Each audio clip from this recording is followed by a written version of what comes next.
Hi, my name is Bonnie. Welcome to my channel where I will be sharing all things cooking, baking, motherhood, and all the fun things in between.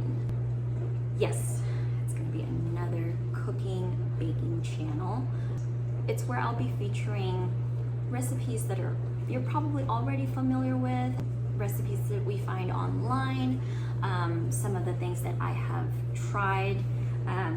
I will also be trying something new. And so it's just me being an average home baker and home cook, just sharing things that didn't work, that worked, some of helpful tips and tricks that I've learned. And yeah, I think it's gonna be a fun experience. I want this to be more of a collaborative effort rather than just me talking. I wanted to know everyone's experience when it comes to when following a recipe that seemed to have 1,000 or more reviews on Google, and yet for you it didn't work. And let's get started. For today, I will be making Foxy Folksy's ube cheese pandesal, which is a variation of the pandesal, which is the salt bread. What I have here is 3.5 cups of 3.5 cups of flour, 4 tablespoons of sugar, just because I will be using ube jam.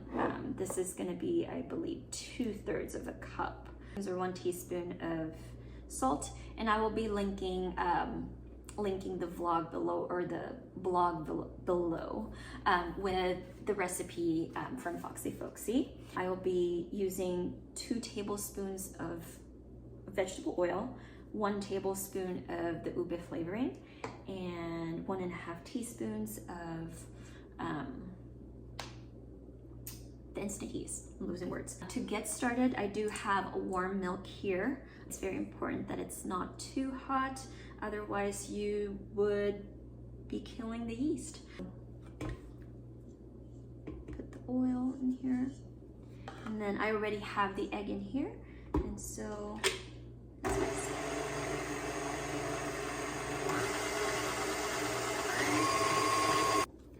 And now let's add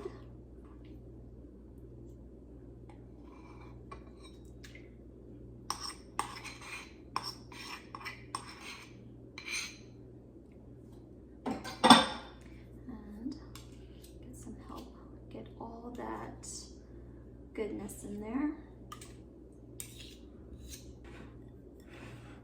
Now to add the flour, salt, and the sugar. Put it all in there.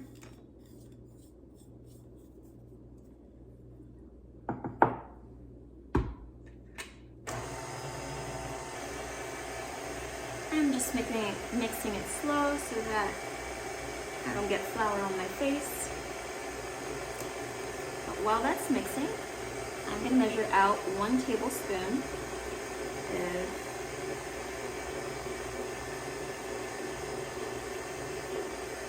ube flavoring. And it's going to turn into a really deep and rich purple color. And I do smell the ube already.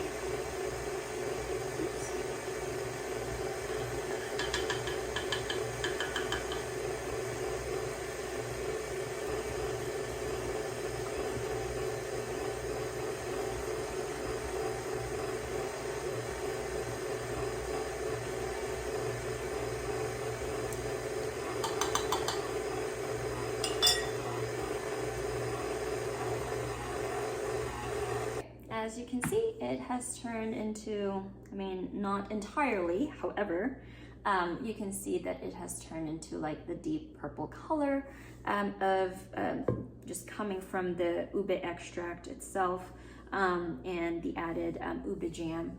But this will keep going for another, I would say 10 minutes until you start to see that it's looking all smooth and it's looking a little bit shiny. And then when we do the window pane test, we can get to see that if it's mixed well or not.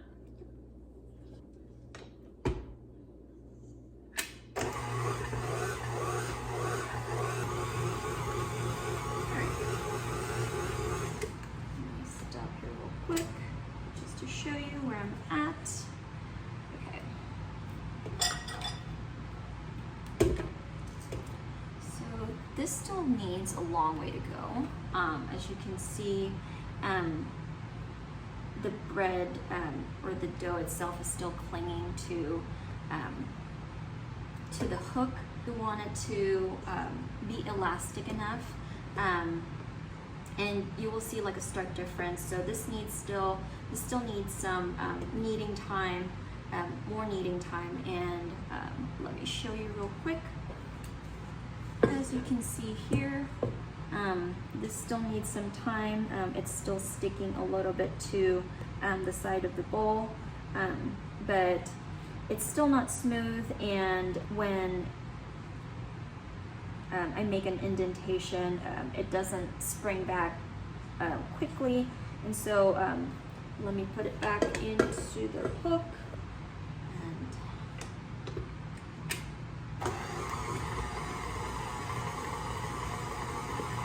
There are so many ways that you can test out to see if a dough has been kneaded enough. You're more likely to under-knead a dough than over-kneaded, so don't be afraid to keep it there for a while. One of the things that I like about having like a stand mixer is that I don't have to do that hard work of kneading, although obviously like I can knead. However, why do that? You know what I mean? It's been way over 10 minutes. The only reason why I did not stop at the 10-minute mark is that, number one, it doesn't mean anything. Even if the recipe says 10 minutes, normally you would want to do like your, like for example, your window pane test. The only reason why I feel confident with this particular dough being kneaded for longer than 10 minutes is that when I stretch the dough, and I know it's dark, but when I stretch the dough and when I do the window pane test, I'm able to like stretch it without tearing the dough itself. Also, it is looking quite shiny, and that, let's see, yep, it's springing back, but the indentation, it's leaving an indent on the dough. And so I feel confident about this particular dough. Like I said, this channel is about just talking about my experience when it comes to baking, and this is obviously like not any criticism whatsoever to the original baker or cook.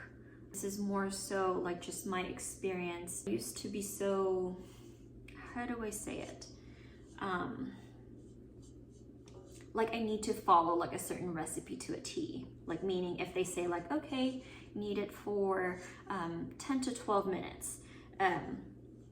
But without doing the proper tests, chances are you would end up with a dough that's under-kneaded, and it wouldn't. You need to make sure that all the proteins and the glutens are activated by making sure that it's kneaded properly. And so this is what I have. Yep, it's leaving an indent, but it's it is kneaded fine. I'm gonna put some oil on my hands, big oil, making sure that the mixture doesn't, or the dough doesn't stick when I work with it. So the recipe calls for letting it rise for 30 minutes to an hour. What I do is that I prepare the dough at night and leave it to rise in the fridge so that we can have freshly baked bread in the morning. But right now what I'm just doing is just like stretching the dough. What I'm gonna do is I'm gonna let it sit at room temperature to rise for 30 minutes and then let it continue rising in the fridge overnight.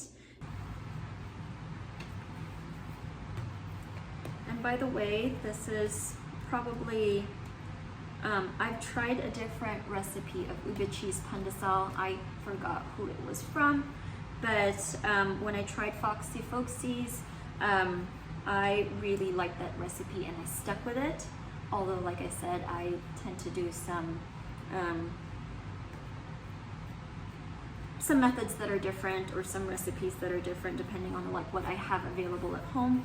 But yeah, I tend to stick with the recipe.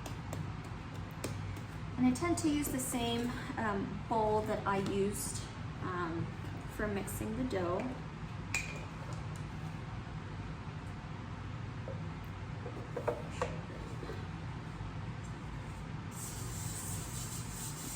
Spread that oil, because I will have a sticky dough in the morning by the time that this is done rising.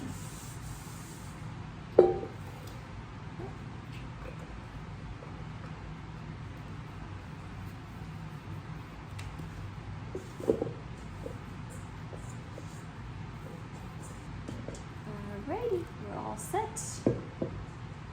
Leave this, like I said, leave this at room temp for 30 minutes, and then we'll put it in the fridge, leave it to rise and rest to be baked in the morning. It is 11:30 at night. I'm usually not up this late. However, I've been baking cookies. Loaves of bread are baking in the oven as we speak. It's just one of the things that I really do enjoy doing, and one of the things I really stay up late for.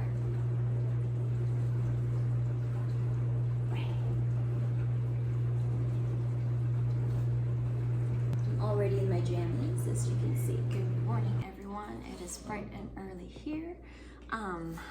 This dough has doubled in size, as you can see.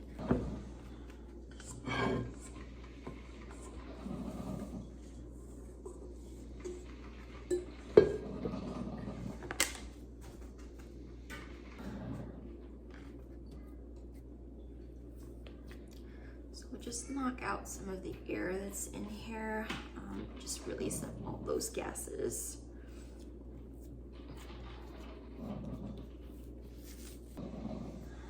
Over here on the side, I do have some cut of cheddar cheese that my parents got me from the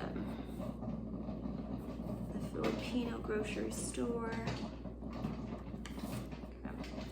Now, the recipe would say cut this in half and then divide it into 6 balls. I like to just eyeball it.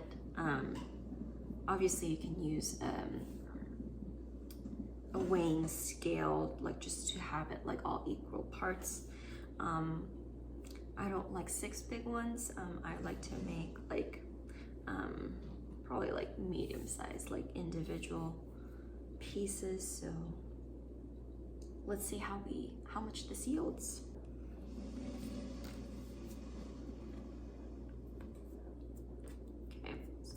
A little bit bigger.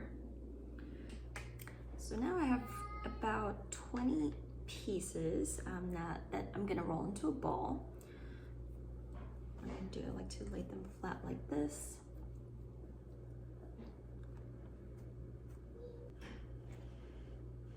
To press it firmly. And now that the cheese is safely secured in that ball, I'm just gonna give it a little roll in here. It's just to make sure that the dough itself has enclosed and stuck together, like there's no oozing out of the cheese while it's baking. And then what I have here is just probably like 3-4 tablespoons of breadcrumbs. Roll it in breadcrumbs. Shake off some of the excess. And yeah, there you have it. There we go. And then continue doing this for the next 19 or so balls.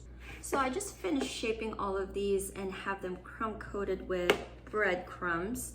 I'm gonna leave this to do a second rise for about 30 minutes to an hour or so. And right now my oven is preheating at 340. I'm gonna pop these in the oven and yeah, I'm very excited. So it's been in the oven for about 20 minutes now at 340. They start to like get cozy together, but yeah.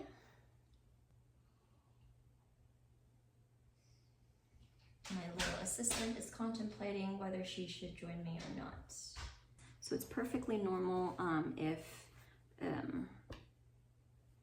they're all just like sticking together. But let's see.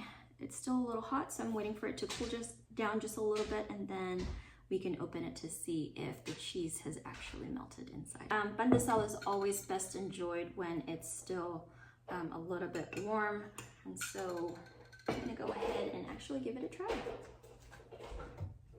See, this is just how exactly I remembered it in the Philippines. You know, this is always enjoyed with a cup of coffee, but I can't wait to try one. Let's see.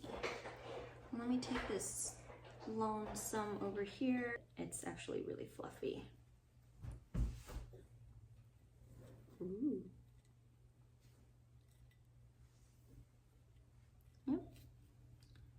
So the cheese didn't melt.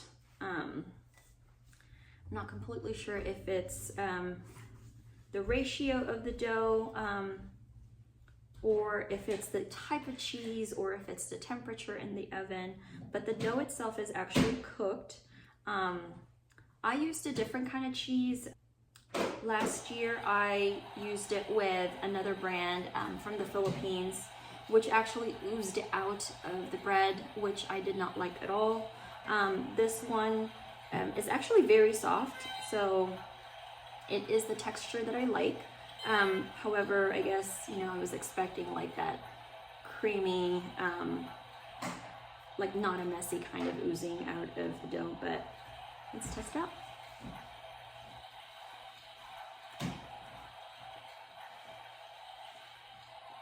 Perfect kind of softness. Let's try with the cheese.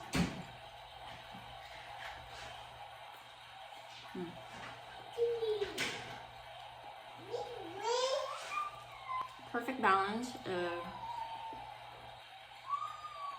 sweetness and saltiness.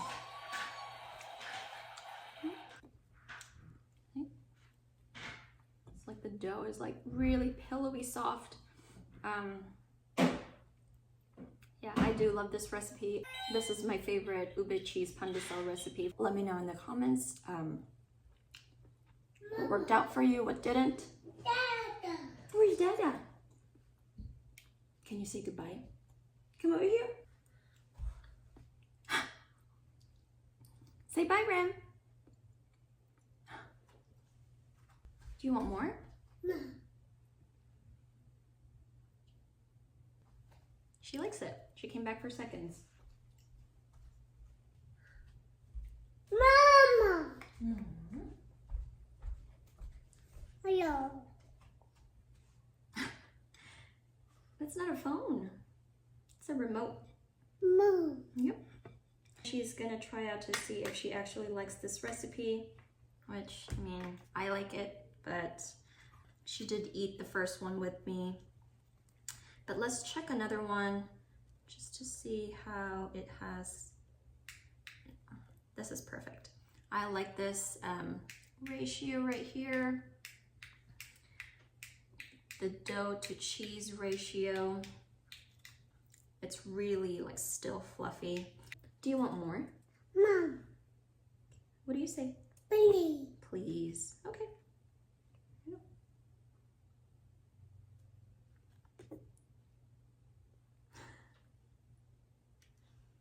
You like it? Well, there you have it. I guess she enjoys it.